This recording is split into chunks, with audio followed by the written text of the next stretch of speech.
What's up guys, my name is Mateo Hall. So today I'm going to be showing you guys an excerpt from an interview that I did just a little bit ago with one of what I think is the most successful agents in my office. If you liked it, please remember to subscribe to the channel, it helps a whole ton, and leave a like on the video. And hopefully, if this video does well, I'll leave the entire uncut interview open to you guys here pretty soon. So let's hop right into this. I am Dena Lopez. I'm a realtor in Northern Nevada, and I'm also the productivity coach for our Sierra Nevada Market Center out here in Sparks. And we run anywhere from 35 to 50 people in the productivity coaching program. And it's just taking agents from that brand new, freshly licensed to knowing how to build a business, run a business, and take care of their clients. So how long have you been in real estate for then? We'll start from the beginning. Okay. Oh, so long ago. No, it wasn't that long ago, actually. It was only 7 years ago. Oh, wow. Yeah. Okay, so in the past 7 years, do you know off the top of your head how much money you made last year? Oh, I know how much money I made last year, yeah. Are you talking about in real estate or real estate and coaching? Let's talk about like big picture, every stream of income that you have that you can... Oh, gosh, I can't add all those up on the spot. No, there's not that many, but let's just, in real estate last year, I cleared $200,000. Wow, just over. Absolutely amazing. And that was just in 7 years of doing real estate. Oh, yeah. I mean, you know, I have other irons in the fire. Right. There's things, you know, I've got family. I take a lot of vacations. I like to play. So really, if I had focused 40 hours a week right. in real estate, I could have easily cleared 7 figures. Wow. And most people would say, wow, why wouldn't you do that? Well, because here at Keller Williams, at least, we believe in the life by design. And my design for my life is to spend time with my grandchildren and my family first. That's what I'm doing. How many hours were you working then if you weren't doing like the standard 40-hour work week? Oh, now you want me to tell all my secrets? All of the secrets. I'm going to ask you to disclose every little nitty-gritty thing. So, you know, it varies depending on the season. But if we look at it overall over the year, just in real estate, I was probably spending about 10 hours a week just in real estate. Now, you have to understand, most people can't do 10 hours a week. When we really dig down and get focused, right. and we've sharpened our arrow to the point where it can penetrate and it goes right to its target, that's when we can operate at a level where we can either make more money or cut down the hours that we're working. So how long did it take for you to actually get to this point that you could only do 10 hours a week and still be making a very healthy living? Well, so I think my first year, I worked the whole time, my whole 7 years, I probably have averaged about 10 hours a week. Of course, sometimes during the summer, you know, I get 7 or 8 transactions in escrow at one time, and that may end up being a 20-hour week. Right. You know, but then there's other times where things are a little bit slower, and that's only a 5-hour week. But really, I've been doing this kind of 10-ish hour a week thing since I started, since year one. I think my first year I closed 17 deals, which put me right around 75,000. And then, so my goal is not to necessarily up the hours that I work, but be better at everything that I do so that my income increases without my workload increasing. So you're just kind of starting to scale. Are you using any type of leverage in this? Oh, I have to. I couldn't do that without the leverage. Okay. So yeah, absolutely. I have, you know, a TC. Most of the time I have had an assistant. What's a TC? A transaction coordinator. Okay. So I'm not a detailed person. I am a bullet point person. I want to negotiate the contracts. I want to get the job done. And I want somebody else to take care of the details. And that's what the transaction coordinator does for me. And she manages my timelines. And she honestly is, some of them have been more like my boss than me being their boss, because they're like, hey, Dena, you have an inspection on this day, go do it. Okay. And I'm like, okay. And I'm so good with that. Like, I love that. So you're really looking to just be interacting with other people instead of all of the paperwork. Yeah, I don't like the paperwork. I like the negotiations. I like writing contracts. I like that part. I don't necessarily like sending out the disclosures and getting, initials and signs. And some people just really thrive on that stuff and they love it. Not me, so I'm going to hire that out. Okay. I'm going to leverage that and let somebody else do that. So you said that sometimes they feel like a little bit more of your boss. Would you agree that going into real estate, you're still your own boss, or is it different? No, totally. Like if I didn't like what they were doing, I would fire them. Yeah, Brandon, you're still the one that's paying their salary. Still him, yeah, still him. But I like that. I like that they hold me accountable to my goals.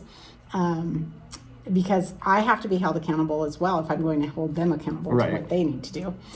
And so for me, it's just a win-win situation. You do what you love, I do what I love, and we all win. And that goes for more than just my TC, but my administrative assistant, whoever's doing my marketing, all of those things. So how many people total do you have on your team then? Right now we have 4. Okay. We have 4 people. And so we all kind of have our specialties, but we all, with the exception of our transaction coordinator, who's new and we're just training,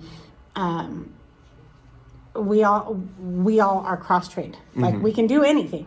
Okay. But there's things that we like doing more. So if one of us goes on vacation, things don't stop. They continue going, but it may just be like, this is annoying. Sometimes you just kind of buckle down, but you're never really caught with your pants down like, oh, what do we do now? Oh, I hope not. That's good. I hope not. No, and it just makes for a really fun environment. I know you've heard me say it before. If it ain't fun, I ain't doing it. I just, everything we do, we should have fun. And if we're not able to have fun out of it, we should change it. And to some people, fun is sitting behind their computer and doing the paperwork and doing that. And that's great. To me, fun is winning. And winning means that my clients are winning and they're getting what they need and they're achieving their goals. And to me, that's fun. That sounds really amazing. So I guess then moving on to a slightly more philosophical level, if we want to put it that way, how would you be rating your quality of life and your day-to-day activities outside of work even? Like on a scale of 1 to 10? Yeah. Rating? I would say that I'm pretty high up there. Like most days, probably at a 9. But there's some days where I suck at life. I feel like everyone does. Yeah, and I even suck at play. And, you find yourself when not being that sharpened arrow, not being that point, not getting your stuff done, sitting on the couch, not achieving your goals, watching Netflix or whatever.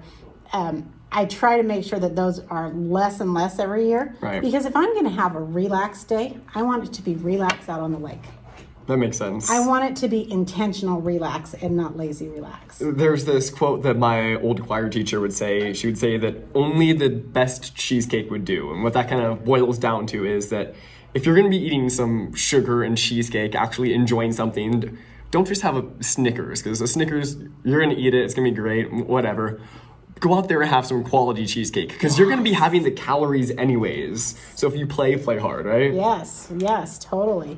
And so I do, I have those days. Most days are 7 or above. Most days are a 9. But those 7s, and then sometimes they're needed, your body will tell you that. But sometimes, sometimes it's just pure not motivated or lazy. And then, how do we get past that? Which is something that we have to train ourselves and teach ourselves to do, get past that, because you can wake up every morning and feel like that. Do you have something that really drives you, that you ever catch yourself slacking off and something reminds you, hey, I need to get back on track because of X, Y, or Z? Yeah, I usually go shopping. Okay. So we've built a really nice lifestyle, and I'm at that point where I don't have to be like, oh, I can't afford this or I can't afford that. If I want it, we can go buy it. It's really hard at Christmas to buy for each other, but for the most part, I do like to shop. I like pretty things. I like sparkly things. Right. And so reminding myself that if I don't work, I don't get these luxuries and vacation. I like lavish vacations. I mean, not super lavish, Right. but you know, being able to treat yourself yeah, every now and then. absolutely. And if I just sit on the couch all day every day, Yeah. that's not going to happen. That is my vacation. And ain't nobody want to go to my living room for vacation, like That's fair. including me. Do you think you ever have days that are kind of the opposite end of the spectrum, where you're starting to like overwork yourself to a point where you have to take a conscious step back? Oh, absolutely, absolutely. There's always times like that, and as I get older, they come more often, and where I actually have to take the day off to relax. The idea, though, is to make sure it's scheduled. And that's where I have to get things off today, because I don't want this video to be too long. So if you liked what you saw, or if you want to hear more from her, please leave a comment down below. I'll leave the entire uncut interview on my channel here pretty soon if this gets some good attention. Or if you guys want me to talk to her again, ask some more questions on success, finance, personal finance, real estate, anything that you can think of, leave those comments down below and I will ask them in the next one. Until next time though, remember to check the links down below for Discover and Public and Robinhood. You get a ton of free stuff just by checking that stuff down there. But I will see you guys next time until we continue our financial journeys.